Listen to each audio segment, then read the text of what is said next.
I'm Autumn Smith, someone whose family is very dear to me and also someone very passionate about learning. Well, it has been a long journey. I basically started to have digestive issues when I was 10 as a ballerina. I saw food as fuel. It didn't really matter what you ate as long as you didn't eat too much.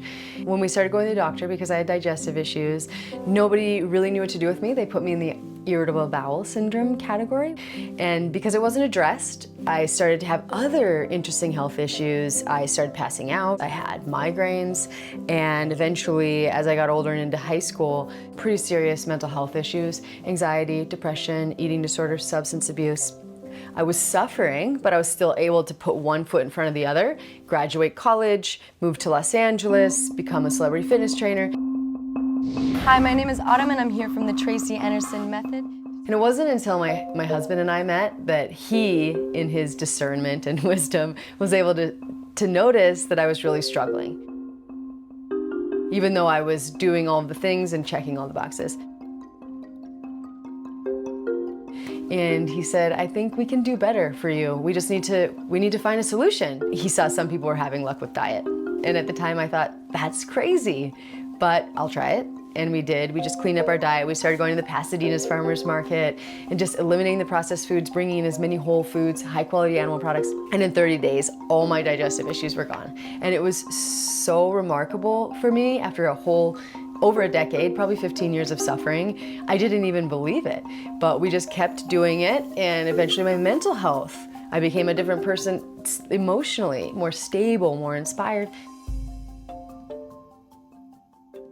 And so I quit the job at Tracy Anderson because I realized I had to go back to school and learn what had just happened. Dissertation was on variation in beef's fatty acid profile and its implications for human health. In other words, if we raise beef in a regenerative setting, do the fatty acids it contains vary dramatically from something you might find in a feedlot? And what we found is that it does. There's more omega-3s, a lower omega-6 to omega-3 fatty acid ratio, there's more conjugated linoleic acid, there's more beneficial types of saturated fatty acids, and ultimately there's a far better environmental footprint too. It was really interesting to me as someone who kind of avoided animal products for the first part of my life that bringing them back into my diet was really, it seemed to have a profound influence on the way I felt in a positive direction. And being surrounded by the public narrative that we have that meat is degrading human health and definitely bad for the environment, I set out to see, well, what's the truth? How did it appear to have helped me? And is it true that we are always destroying the environment when we choose to eat meat? And is it true that it's going to be a detriment to our health? And so I didn't feel like I had the capacity or the knowledge to answer that question and to investigate it thoroughly on my own. And so I decided I needed to interview as many people as possible. Today, I can't wait to talk to you. Thank you. Dr. Lyon, I'm a huge fan. Thanks, Autumn. I'm actually a huge fan of yours as well. Who were looking deeply into these questions, researching themselves. So it was really an investigation. How do we uncover the very nuanced truth? Because that's what it always is, right? All of these headlines distill it down to something really simple, but it's not a simple answer that we found. And I think we tried to do our best to represent that beautiful complexity in the series.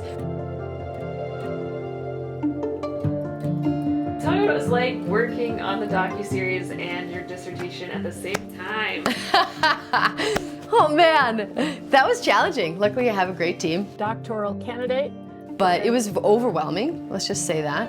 Dissertation always is, as I imagine. But because they fed into each other, they were a part of each other, it actually felt exciting, and I felt like I got so much more of the full picture, rather than just like, you know, when you do research, you have to get really granular. But I felt like working on them simultaneously just allowed me to see things from such a different, broader, wider perspective. But it is interesting. It is, yeah.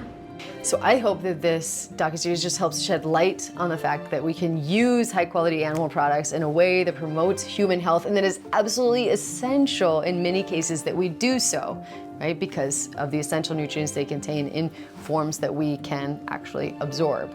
I also hope that it inspires people, again, to look at how their food is produced, because it really, really matters. It matters for the animals, it matters for the people of the planet, and it matters for the future of our planet. And so I just hope that it inspires curiosity to just know where their food's coming from.